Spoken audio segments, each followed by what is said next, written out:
Dito naman ang iyong lingkod, si Pastor Armando S. Montero ay nagbabalik. Shout out sa tanan mga kaigsunan, ninitag na karon sa Kabuntagon, Luzon, Visayas, and Mindanao. Salamat sa ulan nga gihatag sa Ginoo ay makahimo na po sa padayon sa pagpaningkamot, dala na pa ng tiil.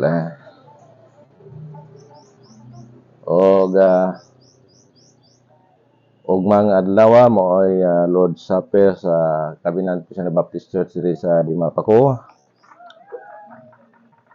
Kung mga membro ay magkalimot og mga adlaw, doon na tayo Lord Supper. Nainay nga takna karon sa Kabuntagon na nanata sa 64 kabahin sa The Gospel of the Kingdom. Atong pamalandungan ang kinagitawag nga padula sa Ginoo, a Christian race, nga gibase dinhi sa Hebrews chapter 12 verse 1 to 2. Pansadili pa maghatag ko og special song. Mangandam kita, matud pa sa Cebuano. Pero lahi ang sa English kay sound na matupay, no? O mao kini ang kanta nga gi-quartet namo bansa ako ang mga anak ug sa akong asawa, o nahibulong ko nga gusto sa akong bunso nga ma-perform dayon. Ay di ay natapos na di ay ang ihang misyon diri sa kalibutan. So ako aning himuo nga background ini nga takna karon sa Kabuntagon o kung siguro ang uban ani nakahibalo sa maong kanta o ini nga efforts kini ni Pastor Marilvin Madilis nga iyang gihimuan og duyog. Ang andam kita kay may gubat pa, ipataas ang bandila niya, dad-a ang tanan nga hinagiban, tindog og saliging Ginoo, tindog asdang dad-a ang bandila, uson ta ang atong kusog, padayon singgit ang hosana, kay si Kristo ang Pangulo ta. Nanta siya ang kaaway ta, kay siguro na ang pagdaog, ang atong tumong dadong daotan, pinaagi sa gahom sa Dios, tindog asdang dada ang bandila, buguson ta ang atong kusog, padayon singgit ang hosana, kay si Kristo ang Pangulo ta.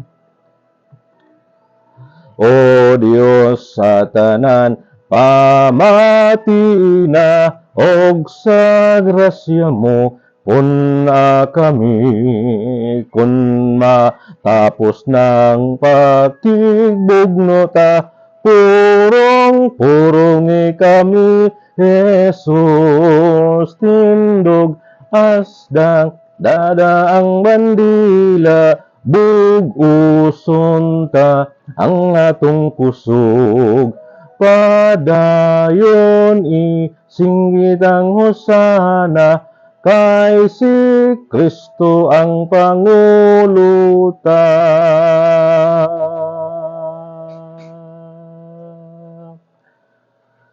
Okay, daghang salamat sa inyong pagsubaybay.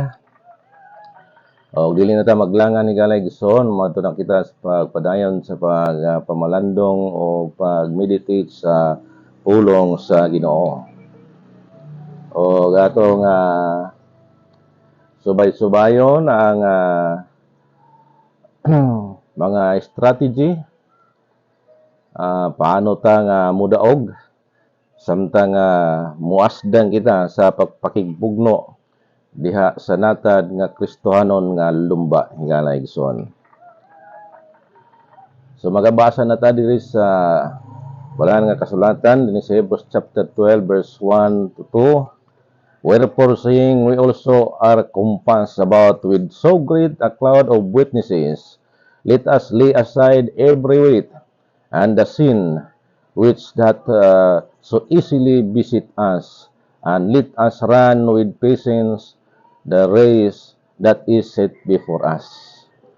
Verse 2, looking unto Jesus, the author and the finisher of our faith, who for the joy that was set before him endured the cross, and despising the shame, and is set down at the right hand of the throne of God. Ang Dios manalangin sa tuang pagpamalandong sa Ginoo mga kaigsunan o ginaot nga nakatune na pod ang imong cellphone o dili nimo i-scroll nga diin ipasok diha sa imong wall ay ato ang pamalandongan ang pulong sa Ginoo dinhi sa Hebrews chapter 12 verse 1 to 2. Mga kaigsunan ko diha sa Ginoo, doon natay target, no? And then, si Kristo Jesus naa sa unahan nagulat. O samtang ang atong journey, atong Kristohanon nga dagan sa lumba, kinahanglan gayud nga atong subayon og tumanon ang mga reglamento niini. Kung atong i-analyze galaigsoon kung moapil kag lumba marathon dinis kalibutan, dili pwede nga mag-jacket ka. Dili pwede nga mag-jogging pants ka. Dili pwede nga daghan kang dalaon tungod kay bagal kayo sa imong pagdalagan. Una nga kung atong lantawon dinhi sa pasahi sa Biblia si Apostol Pablo, iyang gigamit ang athlete nga metaphor o sanglitanan nga diin ato gyud nga ili aside, no? Matod pa dinhi nga iwakli ta ang tanang kabug-at ug ang sala nga sa ingon kasayon nagapiit paglikos kanato ug dalaganon ta nga malahotayon ang lumba nga gibutang sa atong atubangan. Unya naatay aim, naatay vision of mission nga magatutok kang Kristo sa verse 2, no? Looking unto Jesus, the author and the finisher of our faith. So mao na ang ato ang pagasubayon nga mga criteria o naa na dinhi ang strategy nga kung gusto ka nga tulin ka sa imong pagdalagan, kinahanglan iwakli, no? Ang tanan nga kabug-at sa sala. So kinahanglan mo undergo ka og purification in and out, imong hinluan ang imong kinasuluran o hinluan usab nimo ang naa sa imong sa gawas. Muna atong makita din sa balaan nga kalos kasulatan o dili ta magtagad sa mga crab mentality nga gusto hilaon ka, gusto ilihis ka, dili ka magtagad niya na kay atong tutukan lamang si Ginoong Hesukristo.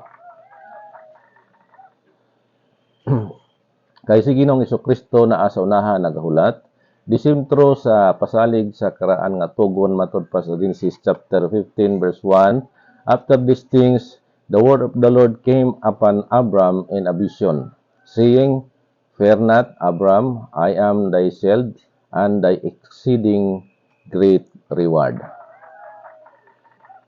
So imong dako uyamot nga ganti. So gitanyag sa ato ang Ginoo ang ihang kaugalingon. Disentro kang Jesus Christ nga naa siya naghulat sa gingharian nga dapat natong tutukan siya o gusto sa atong Ginoo nga makaabot ta sa finishing line. O matod pa sa Genesis 15:1 nga exceeding great reward. Dili ka makabasa og kanang gitawag nga plurality sa reward sa Biblia tungod kay kung magisgot og ganti kanang gitawag uyamot nga ganti o bugos nagpasabot na kang Ginoong Hesukristo nga diin ikaw mahimong pangasawunon, ayang iglesia mahimong pangasawunon og ang si Kristo mao ang ulo. Og iyang gi-offer ang iyang kaugalingon mga kaigsunan. Muna mga kaigsunan, you must respond God's call. You must be registered in a true church. And then work out your own salvation. Give your best to the Lord and constantly abiding. And then kung nanad ka sa journey, suffer the pains, imong antuson ang mga kasakit o ang mga kalisod kay walay shortcut higalay so. Kung mutungas kag bukid, walay shortcut aside nga kung musakay kag helicopter. So, unsay meaning aning pains? Positive attitude in negative situation. So, ang mga negative nga bahin nga muhasmag nato, kinahanglan na maging positibo ka nga ang imong batasan maging positibo, no? Positive attitude in negative situation. That is the acrostic of pains. You must finish what you have started. Being a achiever person, and you know your target, maangko nimo si Kristo. Si David niya nahimo siyang nagmadaogon sa maong contest o lumba tungod kay iyang nakita nga kung makadaog siya, maangko niya ang anak sa hari. Una mga kaigsunan na ang pagpangalagad sa ato ang Ginoo o naata sa kabinang training sa atong Ginoo, kinahanglan gyud nga mo move on kita o tas on pod. Psalms chapter 19 verse 5 matod pa dinhi sa English, which is, as a bridegroom coming out of his chamber and rejoiceth as a strong man to run a race. O nagisulti sa Psalms 19 verse 5. Dugang pa sa 1 Korinto kapitulo 9 versikulo 24, know ye not that they which run in a race run all, but one receiveth the prize. So run that ye may be obtained. Sa kabinang training higalaigson, daghang na membro, daghang nangalagad. Primero, perting inita, lingas pugon, pagkaabot sa tunga-tunga, wala na na-declare, o nangaluya, o jutay ragyod ang makaangkon sa maong bugti o reward nga mao si Ginoong Hesukristo. Kaya ang hagit o challenge sa tuang Ginoo, let us run with patience the race that is set before us. Wala naman sila nakaantos, unya ilamang gihigugma ang mga bisyo, no? Diyos tunta sa Ginoo nga isalibay na kay bagal kay na. Bagal kay na.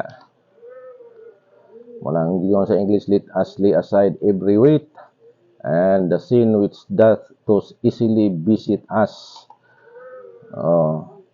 So munay awhag ni Apostol Pablo dinhi sa Hebrews chapter 12 verse 1 nya, looking unto Jesus, no? So kinahanglan nga atong tutukan lang si Ginoong Hesukristo. Before we run the race, we must undergo the training, no? The covenant training in a big brother house of God. O gunahon nato perminti ang atong Ginoo, seek ye first the kingdom of God and His righteousness, and all these things shall be added unto you. Onya, you must know the average. You must know the average and the price and the promotion. So gibutyag na sa Ginoo, wala niya gililong na, wala niya na gitago nga adunay promosyon ang atong Ginoo from enemy. Romans 5:10, Colossians 2 verse 21, nagikan kita nga kaaway kita sa Dios o nanumbalik ta sa Dios o gihimo ta niyang servant, no? So muna ikaduhang level. Luke chapter 12 verse 47. O kung nagkaangat ang atong relasyon ngadto sa Ginoo, nagka-closer, himo na pud kaniyang friends. John chapter 15 verse 14. So kung doon na tayo problema, mga kahigalaan nga basta na purdoy na ka, daon ka na, di na nimo makita igalay igsoon. Pero si Kristo higalaa kay tunay siya nga higala, di siya mobiya na noon siya sa ato ang mga problema. So samtang nga nagka-closer ang atong relasyon ngadto kang Kristo Jesus, nag-promote ang ato ang category na himo natang brethren. Hebrews chapter 2 verse 12. Og sa nagka-promote og nagkaangat og nag-elevate ang ato ang pagpangalagad og relasyon ngadto sa Ginoo, ay mo ka mga himuon taniyang hari. The Lord of Lords and the King of Kings. Naata sa kings nga plural. Nasa Revelation chapter 5 verse 10 at chapter 2 verse 26 to 27. Og pinakanindot kay nga pagka-level up mga kaigsunan kay himuon tang sama niya, gods. Himuon kang God nga gamay. Nana sa 1 John chapter 3 verse 1 nga mahisama ta kang Kristo, na Revelation chapter 3 verse 9. So naay mga promotion ni Galaigson og naapoy ganang gitawag nga grado. Dinhi sa Matthew chapter 13 verse 23, but he that received seed into the good ground is he that heareth the word. Namati ba mo sa pulong sa Ginoo ninitak na and understand it. Inyo ba kining gi-internalize, gisabot, which also beareth fruit and bring it forth, some 100-fold, some 60, and some 30. So doon ay rating ang atong Ginoo nga nagpadula, no? Unta naka sa safety zone. Di po ka dito sa 30 kay basig kulangan og isa, 29 na bagsa ka, no? Kay ang rating o grados to Ginoo from 30, 60 and 100. Wala kay nag-apila ni Higalagson pero ya sa secular nga ang passing grade 75 at naghanang ng eskwela. Pero aning 6 30, 60, 70 na wag yun ang appeal sa Sunday school. Mamay na appeal pero salin na lang, no? Dutay kayo. O ang ato ang Ginoo ang naa siya kanang gitawag nga measuring rod na sa Korinto, unang Korinto 3:11 sa 14 nga matod pa dinhi, for other foundation can no man lay than that is laid, which is Jesus Christ. Now if any man build upon this foundation gold, silver, precious stones, and wood, hay, and stubble. So muna atong makita din mga kaigsunan nga kinahanglan nga ato ang paggipresentar kinahanglan pasado. Verse 13, every man's work shall be made manifest, for the day shall declare it, because it shall be revealed by fire, and the fire shall try every man's work of what sort it is. If any man's work abide which is he hath built thereupon, he shall receive reward. Hamak mo na ng kaigsunan. Singular yapon ang gitawag nga reward. So, mo na mga kaigsunan na siguradoon na to ang atong gipresentar nga good deeds sa tubangan sa Dios bilang ah, kining gitawag nga athlete sa Christian race nga pasar na pasar o pasok na pasok. Tungod kay ang mga benefits and privilege diha sa gingharian nga kaigsunan, akong i-mention din mga 12 lang siguro ni kabuok sa nga din sa ang number 1 ini inherit all things. Revelation 21 verse 7. Ikaduha, you have a divine body. 1 Corinthians chapter 15 verse 44. Ikatulo, enter into my rest. Matod pa sa atong Ginoo, Hebrews 4:3. Enter into my divine nature. 2 Peter chapter 1 verse 4. Mao ni ang ipaambit sa Ginoo mga divine nature o makasulod ka sa divine kingdom. Number 5, to reign with Christ. 2 Timothy chapter 2 verse 12. 2 Timothy chapter 2 verse 12. To reign with Christ. So muna mga gi-offer sa gingharian. Number 6, to eat the fruit of life. Revelation chapter 22 verse 1 to up to verse 2 mga kaigsunan. Ay kapito, to eat the manna.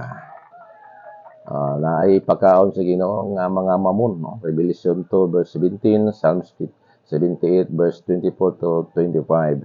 O nga ikawalo mga kaigsunan, wedded wife relationship. So mo na ay gatawag nga close relasyon. So dili basta-basta, dili shortcut nga mag-establish kag close relationship igala igsoon. Wala na ilain close relationship between husband and wife.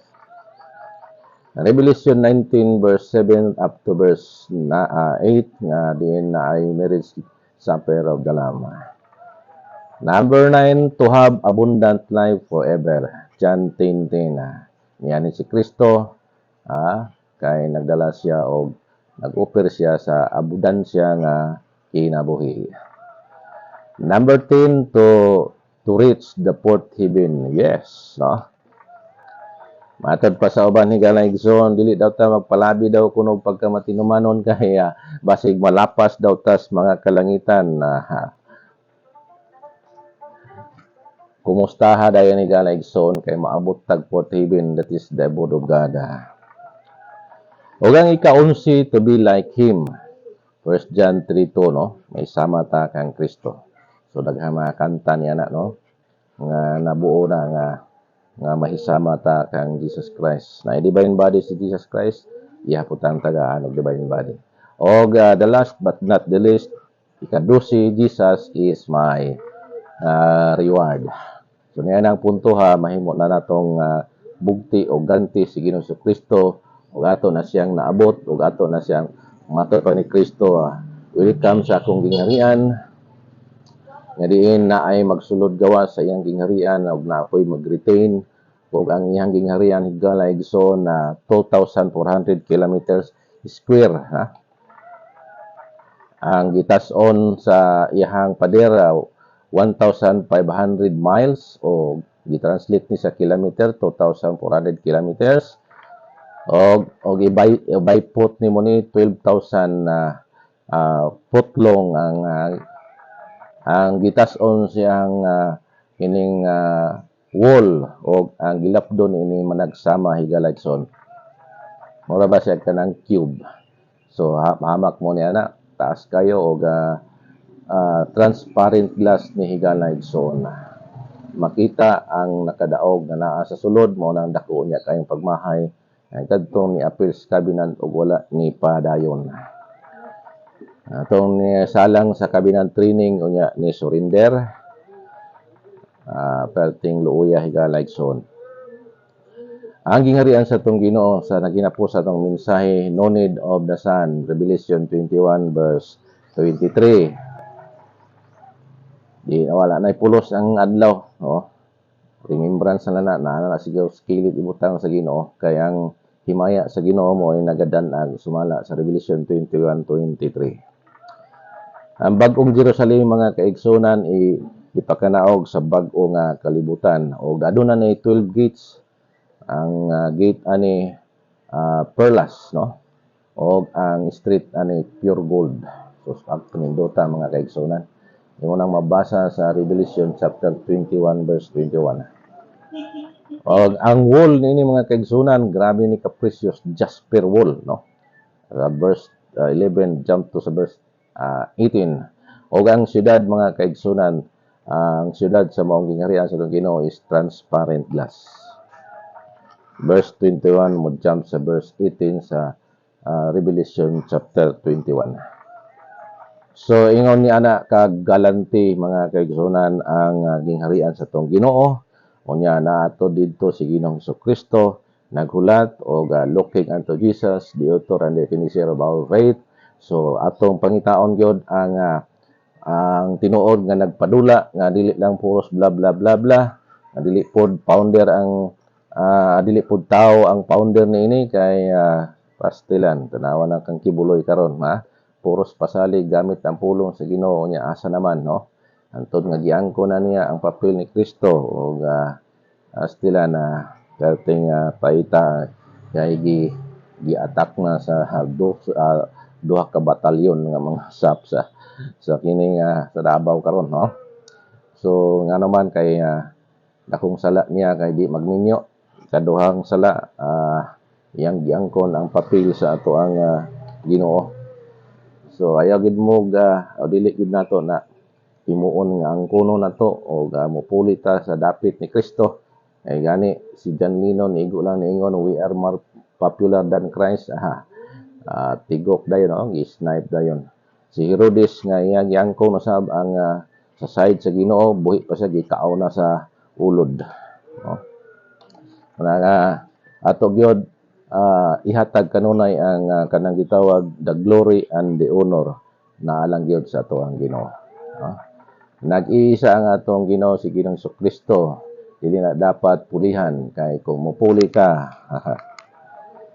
patayang bata ka. So mga kaigsunan na ato ang pamalandungan sa atong pagpakigbugno